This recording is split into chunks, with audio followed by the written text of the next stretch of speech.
We're about to dive into one of history's greatest and, honestly, most terrifying mysteries. We're talking about the sudden, violent collapse of an entire, interconnected world, just wiped out by an enemy who seemed to come from nowhere. Okay, so picture this, a time when all the great empires of the ancient world, we're talking Greece, Egypt, the whole shebang, were powerful, they were rich, and they were all linked by this incredible global trade network. Now imagine all of that just burning to the ground in the space of a single generation, because that is exactly what happened. And there's a year for this, 1777 BC. Now this isn't just some random date plucked from a textbook. No, for historians, this year is a catastrophic turning point. It's the moment the ancient world, which had been teetering on the edge for decades, finally just fell off the cliff and into a dark age. To really get the scale of this disaster, you have to understand the late Bronze Age wasn't primitive. I mean, this was a complex, globalized civilization. You had Hittite queens writing letters to Egyptian pharaohs. You had Greek kings trading for stuff from as far away as Afghanistan. This system made them all incredibly wealthy, but it was also their greatest weakness. It was like a house of cards. If one kingdom fell, it could drag everyone else down with it. And this quote, wow, this isn't from some dusty history book. This is a direct message from the past. Archaeologists found this on a clay tablet, a tablet that was literally baked hard in the fire that destroyed the city of Ugarit. It's the last desperate plea from a king, a message that never got sent. It's like a voicemail from the apocalypse, capturing the pure terror of that moment.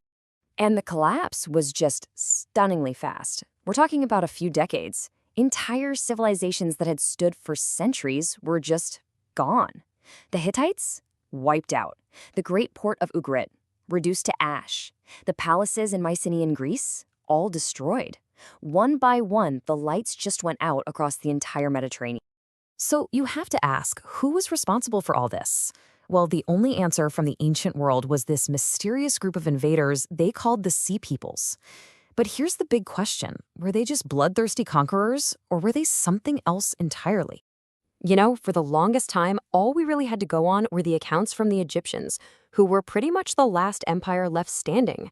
And if you look at their temple walls, they describe this absolutely terrifying enemy, a confederation of tribes who came out of the sea and just swept away every single army in their path. The Egyptians claimed that before these people, no lands can stand. But here's where it gets really interesting. Those exact same Egyptian carvings, they show a massive contradiction. Right there, next to the scary-looking warriors with their feathered headdresses, you see something that just doesn't fit the story. You see ox carts. And they're not loaded with treasure. They're carrying families, women, children, all their household stuff. This wasn't just an army. This was an entire people on the move.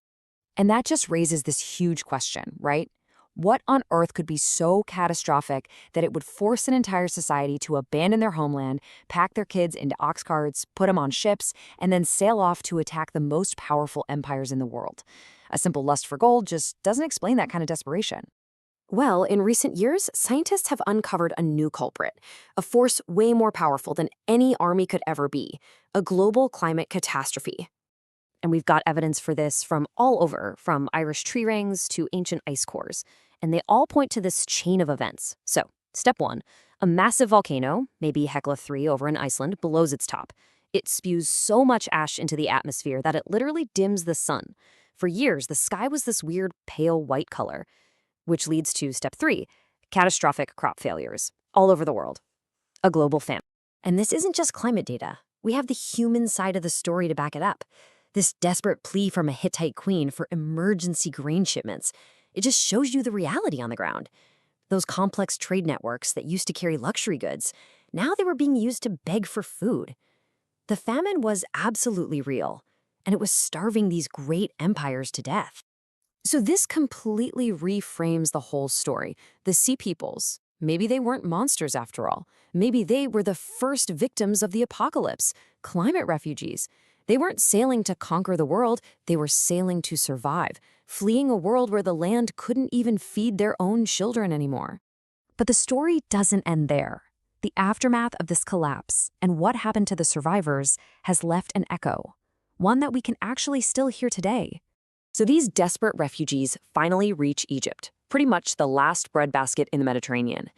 But Pharaoh Ramses III, he was ready for them.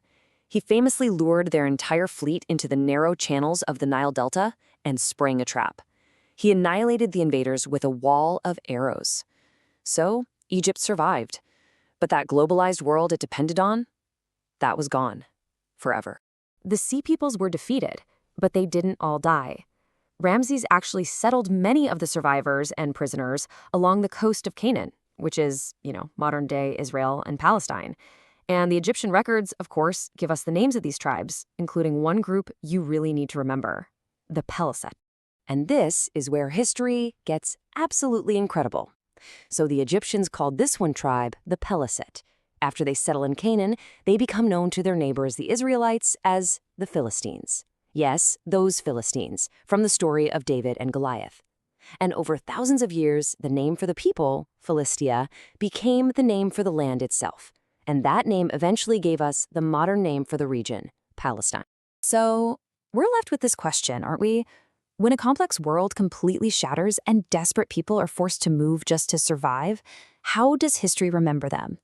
The story of the Sea Peoples shows us that the line between a refugee and a monster can be razor thin, and it might all depend on which side of the wall you're standing on.